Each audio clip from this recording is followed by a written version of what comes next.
She promised to take him just for a weekend. 15 years later, the courtroom would reveal a secret that could shatter their family forever. The courtroom in downtown San Diego hummed with the low murmur of spectators, the air thick with the scent of polished wood and stale coffee. Isabel Marino, 66 years old, sat ramrod straight in her simple gray dress, her hands folded over a worn leather satchel that held the weight of 15 years' worth of secrets. Her silver hair was pulled into a neat bun, and her glasses perched on the bridge of her nose, giving her the air of the dedicated librarian she had been for 4 decades. But today, she wasn't shelving books or recommending classics to wide-eyed children. Today, she was fighting for the boy who had become her world. Across the aisle, her sister, Maria Gonzalez, once Moreno, before she married and divorced twice, fidgeted in a too-tight blouse, her makeup smudged from nervous sweat. At 58, Maria looked every bit the ghost of her former self. Hollow cheeks from years of hard living, eyes darting like a cornered animal. Beside her sat her lawyer, a slick young man in a cheap suit, shuffling papers with feigned confidence. Maria's gaze flicked to Carlos, Isabel's nephew, now 19, tall and broad-shouldered, with the sharp intelligence that had earned him a full-ride scholarship to UC Berkeley. He sat behind Isabel, his face a mask of quiet resolve, but Isabel knew him well enough to see the storm brewing in his dark eyes. Judge Elena Ramirez, a stern woman in her 50s with a reputation for no-nonsense rulings, banged her gavel. This court is now in session for the custody of Carlos Moreno. Ms. Gonzalez, you are petitioning for full custody of your son after 15 years of absence. State your case. Maria's lawyer stood, clearing his throat. Your Honor, my client, Maria Gonzalez, was a young mother struggling with personal demons when she left Carlos in the care of her sister, Isabel Moreno. She has since overcome her alcoholism, remarried stably, and built a life. She seeks to reunite with her son, especially now that he's come into a significant scholarship fund enhanced by their late uncle's bequest. This is about family reconciliation, not finances. Isabel's heart clenched. Reconciliation? She glanced at the satchel, feeling the documents inside like live wires. 15 years ago, it had started on a rainy November night in 2009. Isabel had been closing up the library when her phone rang, Maria, slurring her words, begging her to come over.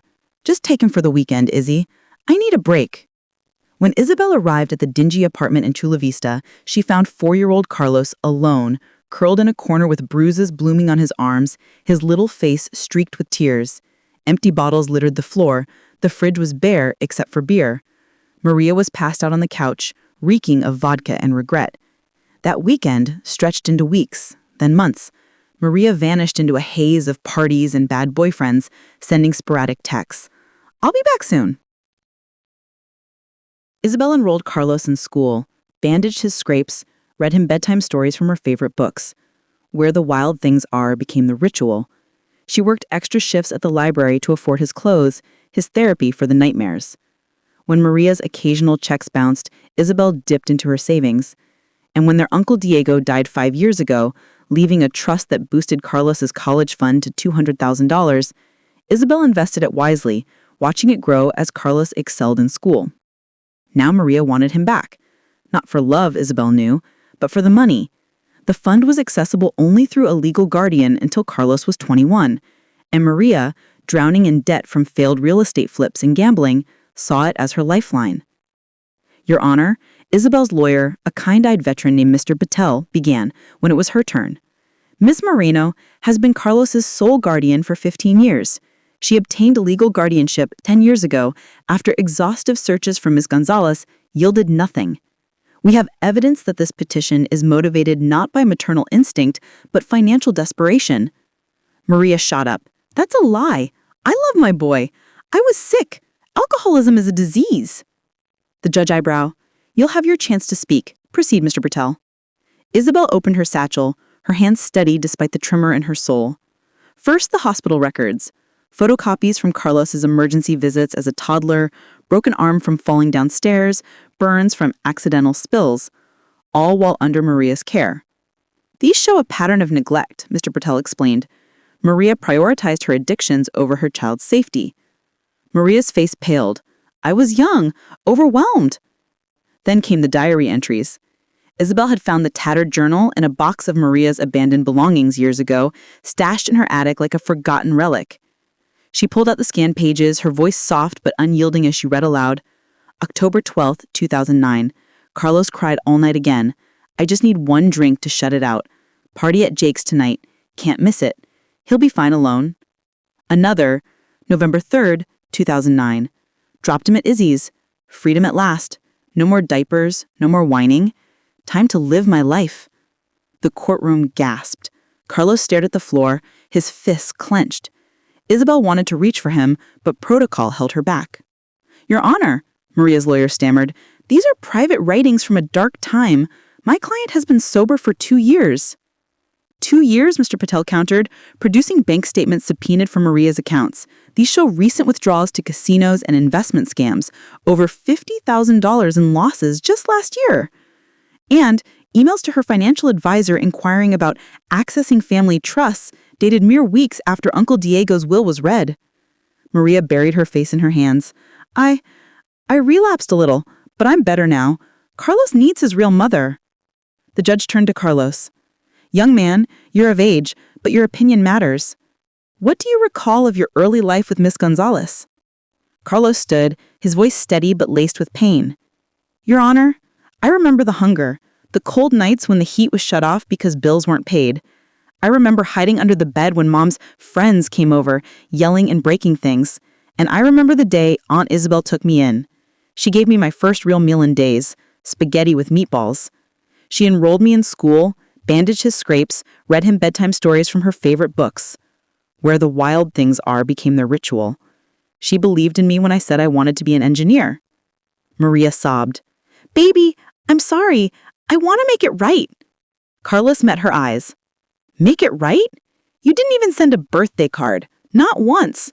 Aunt Isabel sacrificed everything. Her retirement savings, her time. And now, because Uncle Diego left me money for college, you show up. It's not about me. It's about the cash. The judge nodded thoughtfully. Miss Moreno, do you have anything else?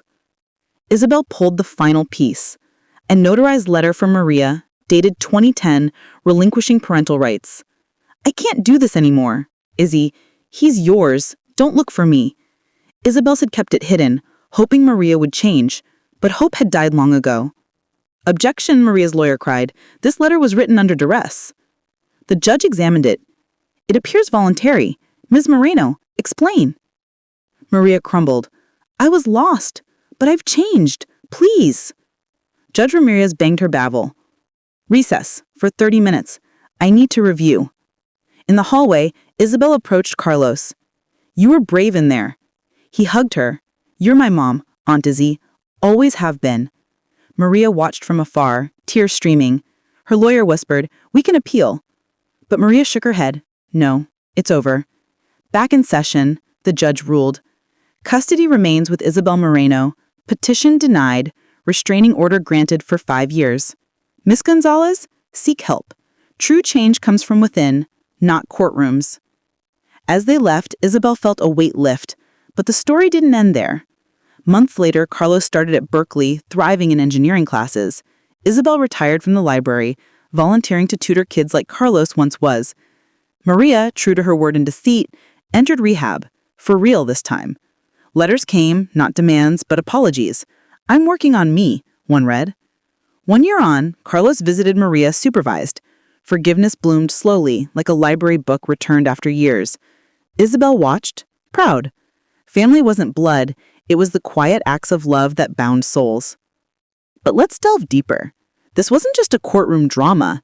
It was a tapestry of broken dreams and mended hearts, woven over decades. Isabel's life before Carlos was one of quiet routine. Born in 1959 to immigrant parents from Mexico, she grew up in a cramped house in Barrio Logan, San Diego. Her father worked as a mechanic, her mother as a seamstress. Maria, 8 years younger, was the wild child, beautiful, rebellious, always chasing thrills. Isabel, the responsible one, buried herself in books, earning a scholarship to SDSU for library science. By 30, Isabel was head librarian at the Central Branch, her life a serene cycle of story hours and cataloging. Marriage never happened. A brief romance in college ended when her fiancé chose adventure over stability. She didn't mind. The library was her family. Then when Maria, at 19, got pregnant with Carlos. The father? A fleeting fling, gone before the test turned positive. Maria tried motherhood, but the bottle called louder. Incidents piled up. Carlos left in a hot car while Maria ran errands at a bar. Unexplained bruises dismissed as kid stuff. Social services hovered, but Isabel intervened, taking temporary custody to keep him out of foster care. Just until I get straight, Maria promised. 15 years of until. Isabel's home transformed. Toys in the living room, PTA meetings, soccer practices. She learned to braid hair. Carlos had long curls as a kid. Cook kid-friendly meals. Navigate tantrums. Nights, she'd read to him Harry Potter, Narnia, sparking his love for stories, then science. "Aunt Izzy, why do stars shine?" he'd ask. She'd pull astronomy books, fostering his curiosity. Financially, it strained. Library pay wasn't lavish. She moonlighted as a tutor. When Uncle Diego, their mother's brother who struck oil in Texas real estate, died in 2019, his will left $100,000 to Carlos's education, plus investments that doubled it. Isabel managed it meticulously, teaching Carlos about compound interest over breakfast. Maria's life? A whirlwind. After leaving Carlos, she bounced between jobs, waitress, realtor's assistant, marrying twice, divorcing both. Alcoholism led to DUIs, lost licenses. Sobriety patches lasted months. Then, hearing of Diego's will through a cousin, greed sparked. "That's my son's money," she thought, "my ticket out." The lawsuit hit like a storm. Isabel, shocked, hired Mr. Patel on a payment plan. Digging through old boxes, she found the diary, Maria's raw confessions of neglect, hospital records from anonymous tips, the relinquishment letter signed in a moment of clarity or despair. Court day dawned crisp. Isabel wore her best dress, Carlos his suit from graduation. Maria arrived late, hungover, despite claims of sobriety. The hearing unfolded as a Greek tragedy, revelation stripping layers of lies. Post-ruling, life evolved. Carlos's first semester at Berkeley was magical. Dorms, lectures on quantum mechanics, friends who shared his passion. He called Isabel weekly. "Aunt Izzy, we built a robot today." She beamed, sending care packages of homemade tamales. Maria's transformation was gradual. Rehab in Oceanside, therapy unpacking childhood traumas, their parents' favoritism toward Isabel, Maria's rebellion as escape. She got a job at a coffee shop, saved for an apartment. Letters to Isabel. "I'm sorry for the pain. Tell Carlos I think of him." 6 months post-trial, Carlos agreed to meet. At a neutral park, Isabel supervised. Maria, nervous, brought photos from his baby days. "You were so tiny," she said. Carlos listened, guarded. "Why now?" he asked. "Honestly, at first the money, but losing made me see I lost you long ago.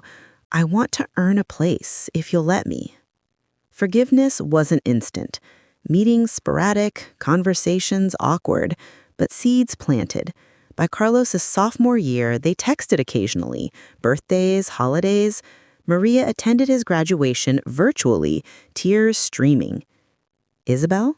She wrote a memoir, Silent Guardian, published locally. It sold modestly but inspired others, grandparents raising grandkids, aunts stepping in. She spoke at libraries. Love isn't biology, it's choice.